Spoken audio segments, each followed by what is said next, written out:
Hello, everyone. Welcome back to another episode of the Football Tailgaters podcast. We have Andy, who is our unbiased NFL fan, and I'm your host, Yams. I'm your Jets fan. Today, we're going to talk about the Super Bowl logo conspiracy theory, Bill Belichick's next moves, our thoughts on Jordan Love, and did Josh Allen lose the game? And of course, Andy will give his NFC and AFC weekly picks. Let's get started as we have a lot of football to dive into today. So today we're going to talk about we're going to start with our weekly surprise and disappointments. So, Andy, what is your biggest surprise? Just in general, how the Detroit Lions are the NFC Championship game.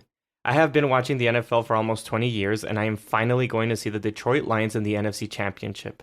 In 2020, everyone was mocking Coach Campbell press conference, and now, 3 years later, he is in the NFC Championship. He has my utmost respect so far. I would agree with that. I do like that we are seeing the Detroit Lions, and I'm happy to see them. They haven't won a Super Bowl, so I'm rooting for them. What about your disappointment? It's probably the most disappointment for everybody. It would be Josh Allen and the Buffalo Bills have been kicked out of the AFC playoffs again to their kryptonite, the Kansas City Chiefs. I really believe this year was the year that they were going to be able to beat the Chiefs, since the Chiefs have not looked amazing on offense, and it seemed the Bills have been getting their groove in the end of the season. It is just so disappointing that it all failed with a missed field goal. That's definitely disappointing, and we'll probably discuss more about it later in the podcast. It was more than just a missed field goal.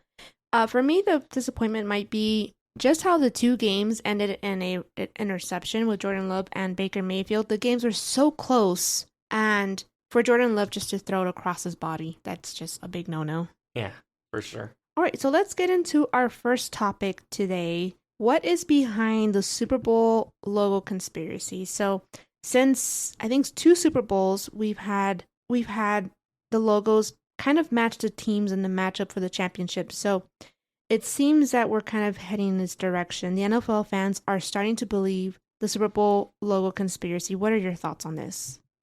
It is extremely suspicious how the NFL games have played out this year. You have the color schemes of year priors, which shows the color of predicted matches with the Rams versus the Bengals, the Eagles versus the Chiefs, and now there's a high potential it would be the Ravens against the 49ers. Now that the NFL has embraced sports gambling, we may be more subject to referees, also known as officials, to help a team win. I recall Tim Donaghy, I hope I'm saying his name correctly, an ex-NBA official, came out and whistle-blew the NBA, encouraged them to ring up bogus fouls to manipulate results but ignore calls against players. I can completely see this happening in the NFL, especially since NFL officials are part-time and would love getting secret bonuses. Yeah, just because it's the last 2 Super Bowls, the logos have been matching the teams. I would say the last one with the Kansas City Chiefs and the Eagles, I wouldn't say that color blue. It looks more like a teal blue to me than the Eagles green blue or whatever you guys want to call it. It looks more like a teal blue, more like a Dolphins kind of blue. But maybe they were thinking that we're stupid and not just like connect the dots there with just a little different type of shade of the color. Perhaps. I want to say it's a coincidence for now, but if it happens a third time, it's starting to look a little sus to me. Well, now we saw the Super Bowl colors of next year's, right? Which is purple and like really bright green. It's purple and green. Yeah, but it's like a really bright green, like a lime green. And the only one that comes to my mind that has a lime green big time color would be the Seattle Seahawks. They kind of have that. It's not most of their color, but they do have that lime green in their logo. And for purple, I mean, it could be the Ravens again. Or, I mean, to you, I mean, I think you would love it to be the Jets green, which has no, like you're saying right now with the Eagles with that color, it didn't look like it was close to it. It looks more to the Jets green than it does the Eagles green. Again, with wishful thinking. But, I mean, you never know. Yeah, it could be the Jets against the Vikings, if that's the case, if it's purple. I mean, Aaron Rodgers is going to come back, so you never know. But yeah, it is a big question mark. And if that does happen, that it's the Jets against the Vikings, then it feels like the NFL is just like mocking us at that point. I have a feeling that's not going to happen this year, where they're predicting the Ravens and the 49ers because of the color scheme that's that's on the logo right now. Mm-hmm. The only thing that kind of came up to my mind is unless there's a really smart AI that maybe the NFL employees are using that you tell the AI to accurately predict which teams will end up in the NFL, and based on the stats given, that's given to the marketing team and they use those colors. That's a great point. I mean, I didn't think about that, using AI to see what teams would get up there, but that would completely change things. If who did we think that would go to the Super Bowl this year? I mean, we would have the Kansas City Chiefs, which they're red, right? But purple, what would it be, the Vikings? Or like a combination of like red and blue, which could be like the Rams or the Cowboys to turn into purple. I can't. My prediction went out the door in fourth place, so I can't tell you what was my prediction in the beginning of the season was the Jets. Yeah, but again, that's wishful thinking. No. It's not wishful. I mean, look, Tom Brady did it. Matthew Stafford did it, and I have no doubt in my mind that we've gone over this before, though. But yeah, maybe in the mid-season, I could see kind of forming that 49ers were the dominant team, and maybe up until like 3 weeks ago, maybe a month ago, I started to see Ravens as one of the teams. Yeah, well, it is really crazy how it is, and I think either next year, if it does come out for it to be the Ravens and the 49ers, if next year's team turns out to be the same thing, that either that green and blue, purple. No, I mean green and purple of that is next year's. If it turns out to be those teams again, then I mean, just as a fan, it just looks like they're just mocking us. But if it doesn't turn out the way, then maybe just the NFL was like, you know what, they kind of caught us, maybe, and then we're just gonna we're just putting random crazy colors, so is not even close to what came out. It could be that as well. We shall see. Let's move on to our next topic. So we just saw Jordan Love, and despite his last interception he did in the 49ers, do we think that Jordan Love is overrated? We all saw Jordan Love struggle in the beginning of the season and bloomed into a capable quarterback at the end of the season. Even though I do see a potential in Jordan Love, I still have to see a bigger sample size, as next season, defensive corners will have more tape on Jordan Love in the offseason to prepare against him. The game versus Dallas, I see it as a fluke, as Dallas was completely unprepared. The Packers wide receivers were more open than Walmart on Black Friday. So we can't ignore, like you said, he had a pretty rough start, but his second half of the season, he definitely turned it around. He kind of proved us wrong, right? We kind of said he is probably not the quarterback or the future for the Packers, and yes, he did throw an interception in the playoff against the 49ers, but he did play really good in that game, despite that last throw, which was horrible. It's a big no-no. Big no-no. He did beat really good teams, and such as Kansas City Chiefs. He beat them in the season, but with the Packers. And then the Cowboys, we all saw what a mess that game was. That's why I call it a fluke. I don't know. And we have, I think that was the only two teams I can think. I think they went toe-to-toe with the 49ers for a bit. They did beat the Ravens. They did beat the Ravens. There you go. So the way I'm going to put it here is, if the Packers get it right 3 times after Rodgers, and then again. Love, and then they get it right again, they're doing something right. Yeah, it would be crazy if that happens. But I mean, kudos to them. That would mean that Chicago Bears fans, Detroit Lions fans, and Minnesota Viking fans would just crumble in big time, since they've had the Favre years and the Rodgers years, especially the Rodgers years. Rodgers was completely dominant. I remember that Brett Favre, he was really good, but there was a point in his career, towards the end of the Green Bay time, even though he did go to the NFC Championship one year, is that he wasn't that great. He would throw a lot of interceptions, and teams would beat the Packers. They weren't as dominated as when Aaron Rodgers was the quarterback. That's just my opinion, though. We will see. He does look like a promising quarterback, in my opinion. Let's switch over to the AFC. So we have the Bills. For me, I could care less. The Bills losing yet again to the Chiefs. Chiefs being their gatekeepers, I guess, to the Super Bowl. Is Josh Allen the reason why the Bills lost? Year after year, we have seen Josh Allen with the Bills get kicked out of the playoffs. I do believe Josh Allen is a really good quarterback, but hear me out here.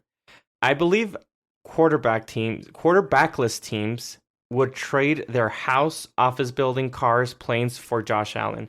The Chicago Bears have 2 first-round picks this year and 2 second-round picks in the 2025 draft for trading their 2023 first overall pick to the Panthers.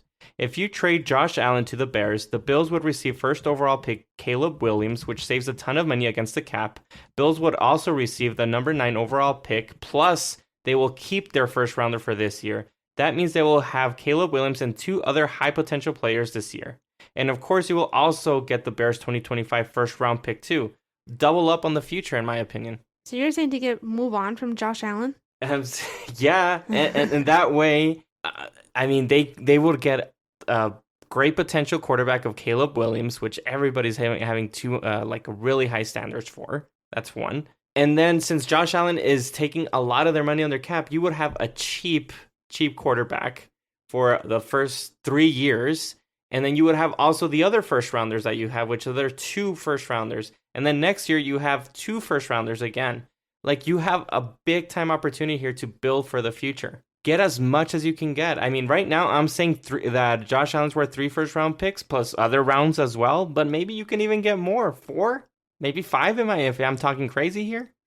But Josh Allen is a top-tier quarterback. I believe I would have him a top 5 quarterback in the NFL. Of course. So you have a potential here to explode here and get one of the biggest potentials quarterbacks that the draft's ever had.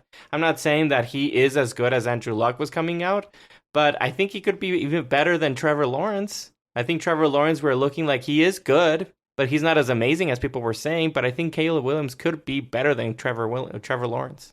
Caleb Williams, you think could be better than Trevor? I mean, I don't know. Josh Allen, he's the game. Everything they do, they rely on him. Mm-hmm. So trading him away, you completely break the team.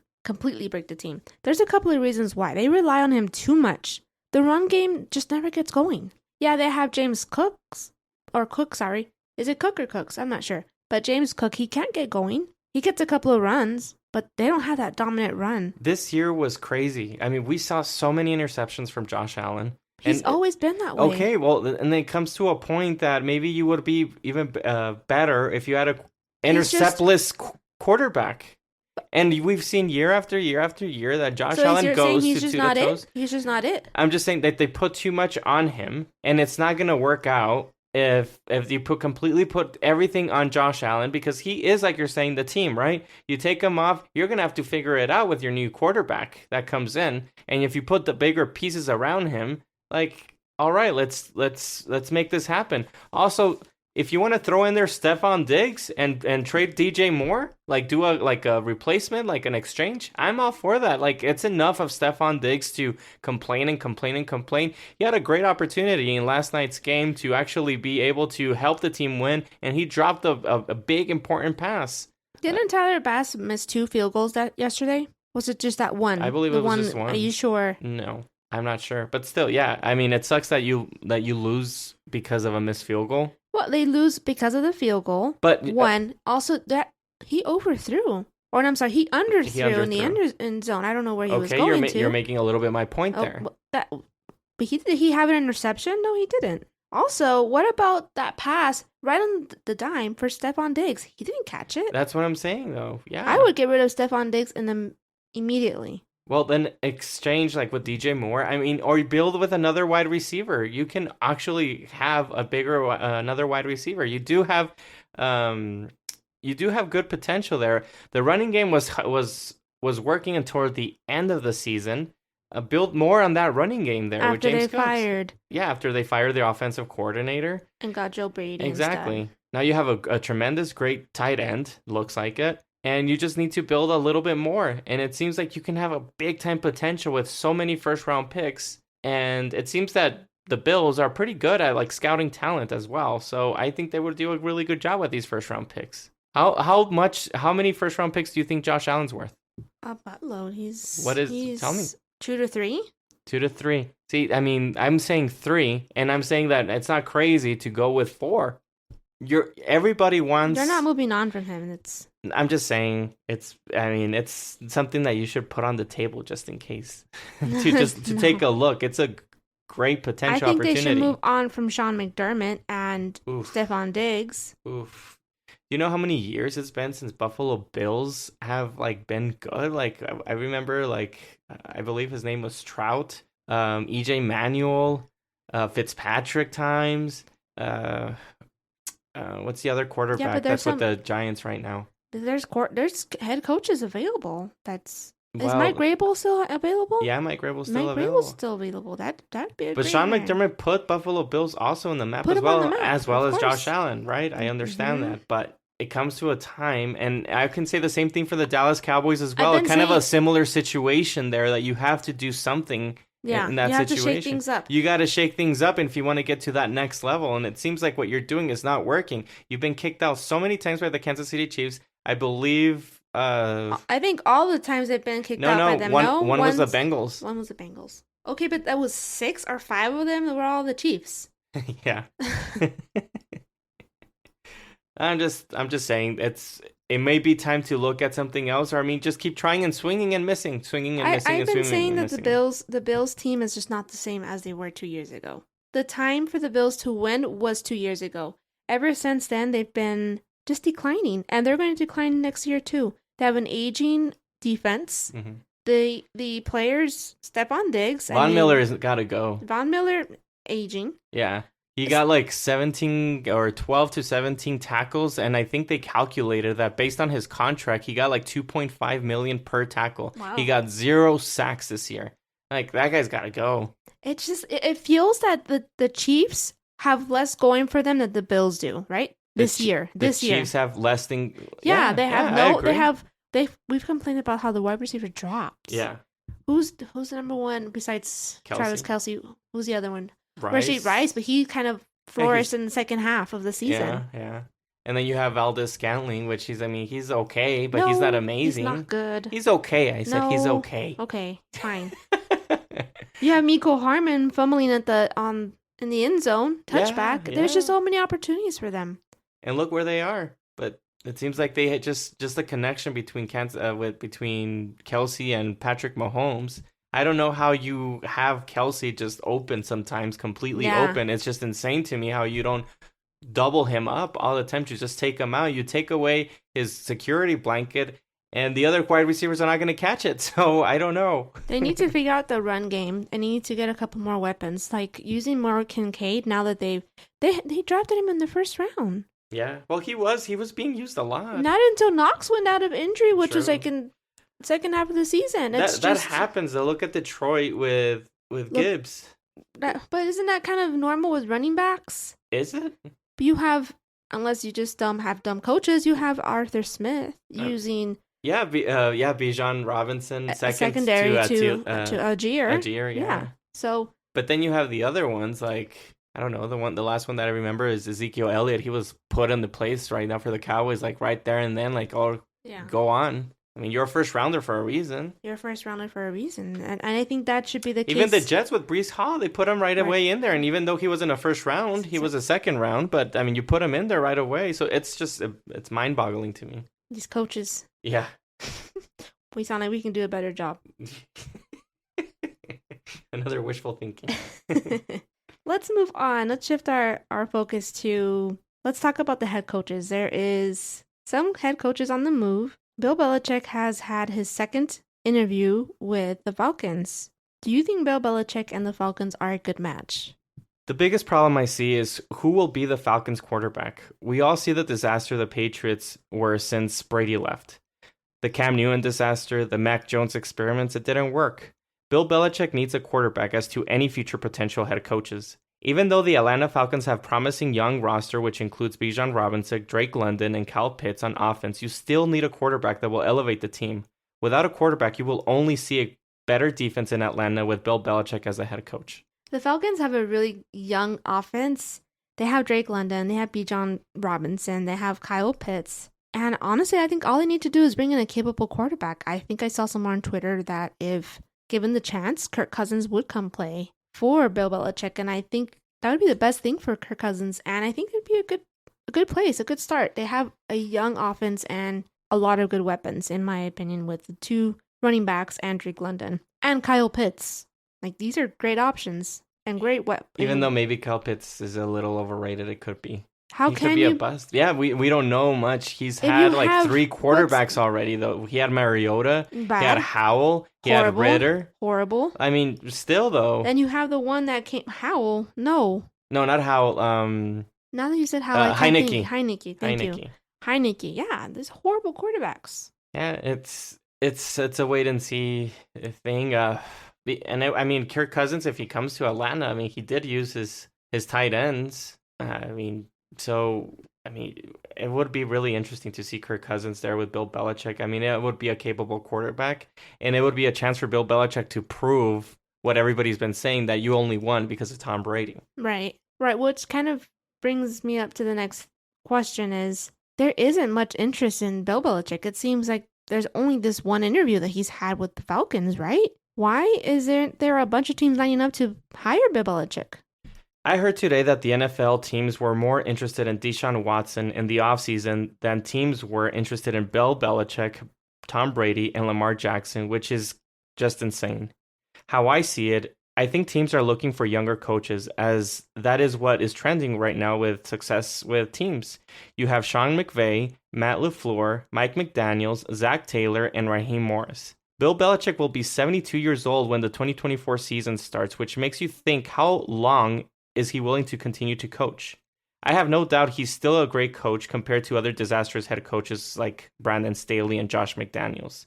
Yeah, I couldn't agree with you more. I don't understand why isn't there a lot of teams lined up for him. He's a great head coach. He's also a great defensive mind coach, right? He'll straighten that defense up quick. I could see him turning things around for any team, really, at least for the defense. If he could just get the right coordinator, I can see things really flipping 180. But yeah, I don't know. I think because people think he might be stuck in his old ways, and maybe that's why they don't want to hire him. Well, he said that he's willing to give those GM role control and just him focusing on football. Then there's a sign there that he's not going to stick to his old ways. Yeah. So I think everyone, just like you said, just wants that brand new shiny product and young.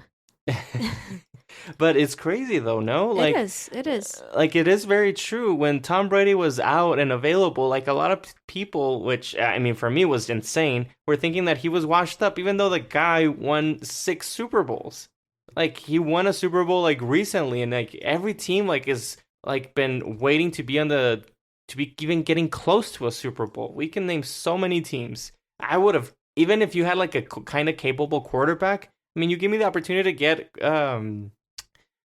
get Tom Brady. I mean, of course. I know, I mean, this is a separate story, but you and I met the owner of the Raiders. I really wish I could have asked him that, why didn't you? And this was the time that when Derek Carr was maybe going to be moving on, or he was going to stay, and there was just some type of tension between the Raiders and him. So Josh McDaniels wasn't head coach at that time. No, he wasn't head coach at the time. It was Gruden still. Right. And Mark Davis, just letting everyone know, the owner of the Raiders, and we just met him, but I just really wish I would have asked him, like, why didn't you go for Tom Brady? I mean, everybody wants to get to the Super Bowl. I just want to, like, pick at a brain out of an owner and say, like, you have a great opportunity. What is missing? Is somebody telling you not to? Is this just a gut feeling? What's the situation here? And it's kind of close to that coach thing, because everybody would love a coach. How many coaches get fired over and over and over and over and over again? And now you have a coach that you know he's capable. He knows he'll get your defense at an elite level. Why don't you go after him? I mean, even though if he even tells you, I'll give you 2 years, and you just, like, if you're, I don't know, a team that just fired a head coach, why don't you, and which we have a lot of them. We have the Washington, we have, of course, Atlanta, we have the Titans. Who else do we have? The Chargers. Like, we have so many coaches that were fired. If I was all of those teams, I would beg for Bill Belichick to call him, or Jim Harbaugh too. I don't know. I don't understand why there is at least an interview being conducted. One interview. Just to see if we're a fit. Just one interview. No one's doing any interviews, as if his resume is not good enough.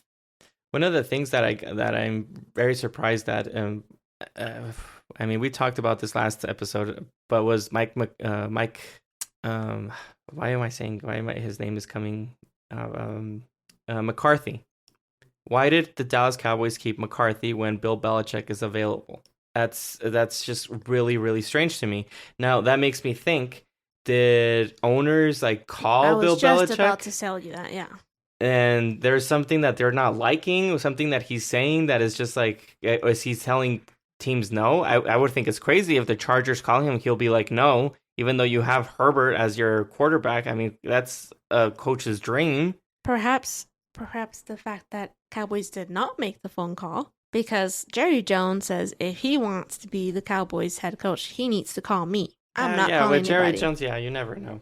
But what about the other teams? Why aren't they calling him? Yeah, that I'm kind of going into maybe the owners. I feel like they have these insider meetings with themselves, and I mean, the Chargers are having their second interview with Jim Harbaugh, I believe, so that's getting closer and closer. It looks like Jim Harbaugh to the Chargers, and it looks like Bill Belichick to the Falcons. I don't like Falcons for the Bill Belichick, honestly.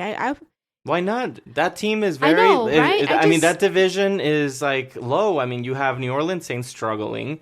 You have the Panthers also struggling big time. They're the yeah, I know. They're the worst team of the league. And then you have Buccaneers, which just, like, squeeze himself through in there because that division is just horrible.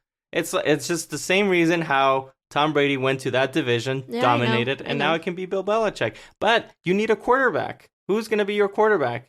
I mean, you're saying Kirk Cousins, but is he going to give? Are they secretly having some phone calls, three-way calls between the Vikings, the Atlanta? Why would they be? Kirk Cousins only signed a 1-year deal. True. Yeah, that's true. So okay, fine. A three-way call between Kirk Cousins, Atlanta Falcons, and Bill Belichick. It could be something. Is he still under contract? They're having dinner. Those three. Why would they need? Right. Yeah. No. I'm just saying. I mean, Kirk Cousins needs to sign off on it, so it can happen. Well, let's see what happens. I just want I don't know. I think I just want more competitive division for Bill Belichick. I don't want things so easy for him, but that's just because I come from a place of hate. He's tormented the Jets so many times. So, but yeah, it's a good team. It's a whole bunch of. I guess you give kudos to Aaron Rodgers going to the. I do, to of the Jets. Course. Going into a division where you have the Miami Dolphins with Mike McDaniels. I don't know what you're going to do with Tua. Probably stays. He needs to be let go. He's fine. And then you have the Buffalo Bills that just lost yesterday. Well, you know Top what? Team. Good news is Belichick is gone. Buffalo Bills' road to the Super Bowl, in my opinion, has ended. Well, I wouldn't say Super Bowl. I would say that at least the AFC East division winner title, it's done. It's the Jets for the next 2 to 3 years. But let's go ahead and, move on. Let's not jinx. Let's not jinx anything. Let's go ahead and talk about your weekly picks for the NFC and AFC championship games. Yeah, let's start off with the 49ers against the Detroit Lions. You have the best football team, in my opinion, the 49ers, going against the NFL's underdog, which is the Detroit Lions. I tip my hat to the Lions general manager Brad Holmes and their scouting team, as they've built an amazing team out of the draft, which includes St. Brown, Jamal Williams, Laporta, Jahmyr Gibbs, Penei Sewell, and Aiden Hutchinson. The Lions are an aggressive underdog team that the NFL fans should root for. But my logic is still going to go to the 49ers. The 49ers struggled in the first half versus the Packers, but got their mojo back in the second half, which I blame the 2-week bye week, as they didn't play their starters in the last game of the season.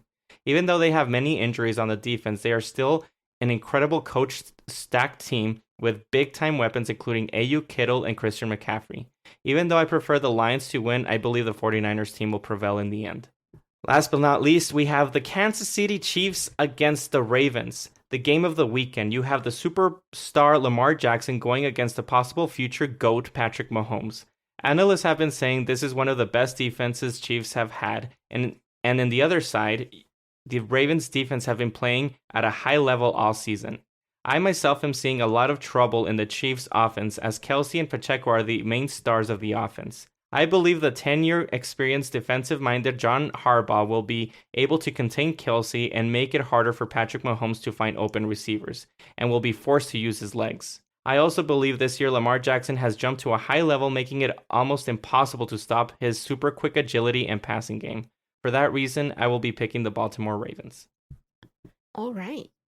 Well, those are good picks. I kind of been saying this week that I think Patrick Mahomes is becoming the new GOAT right now that Tom Brady is gone. And I learned rather late not to bet against the GOAT. And I feel like I want to do that this time around. I don't want to bet against Patrick Mahomes. I feel like he finds ways to make things happen. And Andy Reid on top of that. But it is John Harbaugh. He is a good head coach. It's still Patrick Mahomes and Kelsey, whatever his last name is. Well, just to make it clear, people, the dad of the Kelsey brothers came into their podcast and said, our last name is actually pronounced Kels, but he got tired of correcting people over and over and over again because people just call him Kelsey. So he just left it as Kelsey. But they introduce themselves as Kelsey. Yeah. I mean, the brothers, they think that just Kelsey's has a nice ring into it. So to dabble into the logo and all that stuff, right? Conspiracy, scripted, all that you want to talk about in the NFL. We have Taylor Swift involved, and it just seems like the NFL really, really, really, really, really wants Taylor Swift in the Super Bowl just to be in attendance, just so that it grows more in audience and viewership, and just blows up everything, right? Yeah. That's what they want. They want a Taylor Swift Super Bowl. So that's why I'm kind of leaning towards the Chiefs because of the conspiracy side of it. But if I look on a football professional way, yeah, I see Ravens winning because they are the better team. Well, anything else you want to add? No. It's sad that we're getting to the end of the season. There's only 3 games left because I don't count the Pro Bowl. That's just horrible. Horrible TV. So, yeah, sad, but I'm ready for the weekend. Yes, it's coming to an end, and it's really, really sad. But I'm also very excited to see the Jets again. So I'm ready to close the season, and I'm ready to start the new one. Let's bring it. Well, thank you to those who stuck to the end of this podcast. We appreciate all of you. For more contact, please visit our socials. Andy, can you please share our socials? Yeah, you can follow us in TikTok, YouTube, and Instagram under Football Tailgaters. We would love to hear from you guys, your opinions, or if there's something that you guys want us to talk about, we're all open. Awesome. Well, till then.